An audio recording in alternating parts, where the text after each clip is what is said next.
Halo Sobat RSUD Sekayu, bertemu lagi dengan QR Pod, Quick Response Panduan Obat Terintegrasi.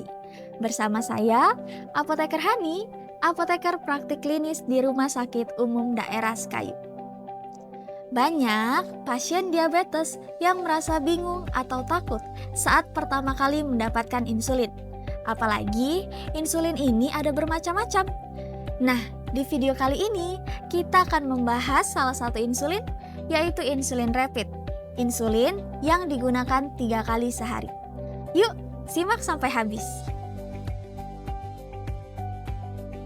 Sebelum menyuntikkan insulin, terlebih dahulu kita harus tahu dulu nih jenis insulin yang akan kita gunakan.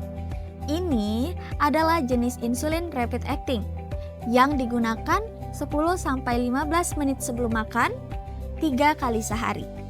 Insulin rapid ini warnanya jernih dan cepat menurunkan gula darah setelah makan.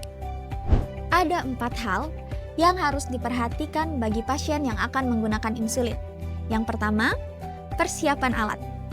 Yang kedua, lokasi penyuntikan. Yang ketiga, cara menyuntikan. Dan yang keempat, cara penyimpanan. Hal yang pertama kali dilakukan adalah persiapan alat. Sebelum menyuntikkan insulin, terlebih dahulu kita mencuci tangan hingga bersih. Cek insulin Anda, pastikan insulin jenisnya benar, tidak kadaluarsa, dan suhunya sudah sama dengan suhu tubuh. Jangan gunakan insulin yang baru saja keluar dari kulkas. Pastikan ditunggu hingga 30 menit. Setelah itu, pasangkan jarum insulin dengan membuka segel jarum. Kemudian, pasang jarum ke pen, putar hingga erat, dan buka pelindung luar serta pelindung dalam dari jarum insulin. Kemudian, lakukan framing test atau tes aliran pada insulin dengan memutar dosis ke angka 1 atau 2, lalu tekan tombol dosis sampai cairan keluar ke jarum insulin. Hal ini berguna untuk memastikan agar jarum insulin yang digunakan tidak tersumbat. Lalu, atur dosis dengan memutar tombol ke angka yang sesuai dengan dosis yang telah diresepkan oleh dokter Anda. Hal kedua, yaitu lokasi penyuntikan insulin. Di mana saja sih kita harus menyuntikkan insulin?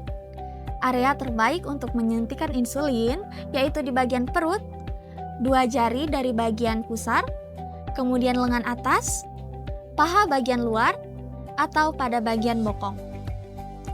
Namun, perlu diingat, lokasi suntikan harus selalu berpindah-pindah atau dirotasi, agar tidak terbentuk gumpalan lemak.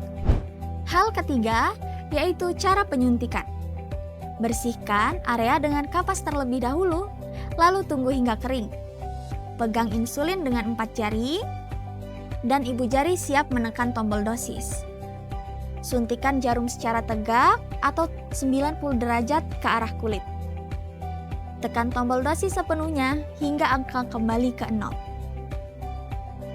Dan tahan kurang lebih 10 detik sebelum mencabut jarum, agar insulin masuk dengan sempurna dan tidak keluar lagi. Setelah selesai, tutup kembali pen insulin untuk digunakan kembali. Terakhir, tips penyimpanan insulin. Insulin yang belum dibuka dapat disimpan pada suhu kulkas 2-8 derajat Celcius atau pada bagian chiller, bukan bagian freezer ya. Tapi, insulin yang sudah digunakan dapat disimpan pada suhu ruang di bawah 30 derajat Celcius dan umumnya dapat bertahan hingga 28 hari. Jangan terkena sinar matahari langsung ya. Jika sobat sehat merasakan gejala hipoglikemi seperti gemetar, keringat dingin, atau pusing setelah menyuntikkan insulin, segera konsumsi air gula ataupun permen. Gunakan insulin dengan bijak dan konsultasikan dengan dokter dan juga apoteker di Rumah Sakit Umum Daerah Sekayu. Semoga bermanfaat. Salam sehat, RSUD Sekayu melayani dengan hati dan profesional.